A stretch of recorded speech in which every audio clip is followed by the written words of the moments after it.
ibest bring you Cambridge Standard. Hello, my name's Jake and I'm up from ibest English Centre. Today we're going to talk about maps for listening in the IELTS exam.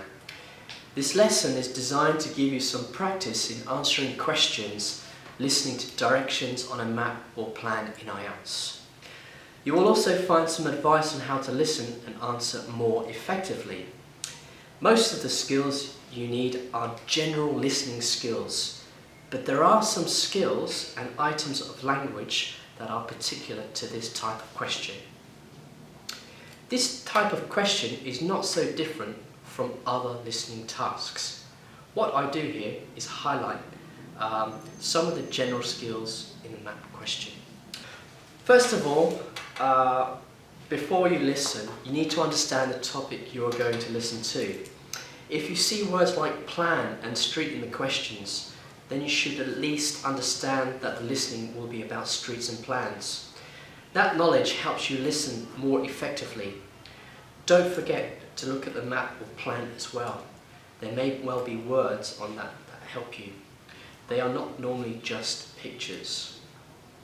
If it is a task where you need to write words down, then at least try and guess or predict what type of word you need to write down.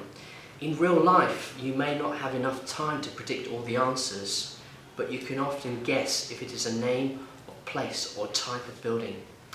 A tip here is to look at the other words on the map. These often give you a clue about the types of words you need to write in. It is not really a problem to get one answer wrong. The problem is if you get several wrong. The tip here is to look at two questions at once.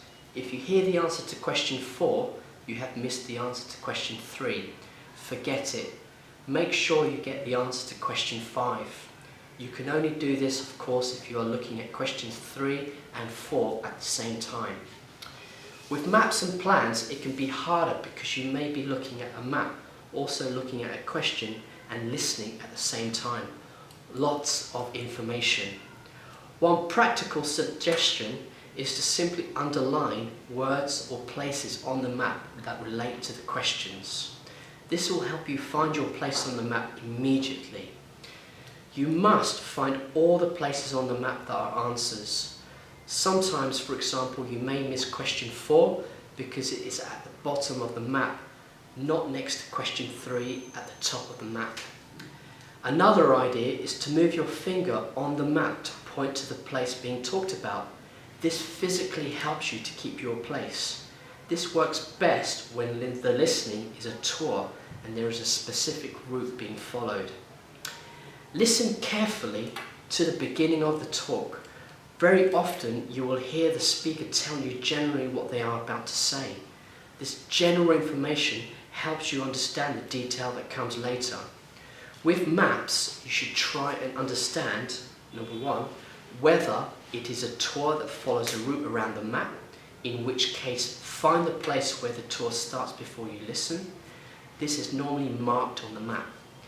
Number 2, the speaker may be organising his or her talk in another way. Listen for signpost words. These often tell you that the speaker is moving on to another point and tell you what you are listening for. These are not necessarily keywords in the question. They may be something simple like, my next point is. In maps, you should be listening for phrases such as, the place you are going to visit is. Don't forget to listen for meaning. It is possible to write the answer too quickly. Sometimes you hear a word that it could be the answer, but a better answer comes later.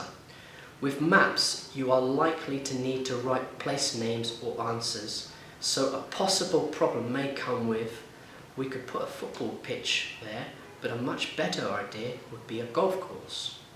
Where golf course is a better answer to the question. Proposed sports facility. One way this type of question can go wrong is that you may be confused by some direction language. These are the words that very often give you the answer.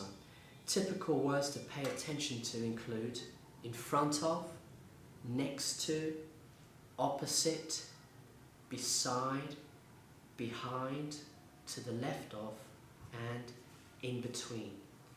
Sometimes though, you also need to be able to recognise the meaning of language such as clockwise or anti-clockwise, a little beyond, just past, before you get to.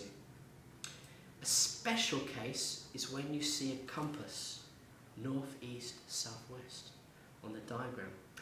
In this case, you can expect to hear directions in the form of compass points, a little to the north or in the southwest corner. Okay, that's now the lesson over. I hope you find the information useful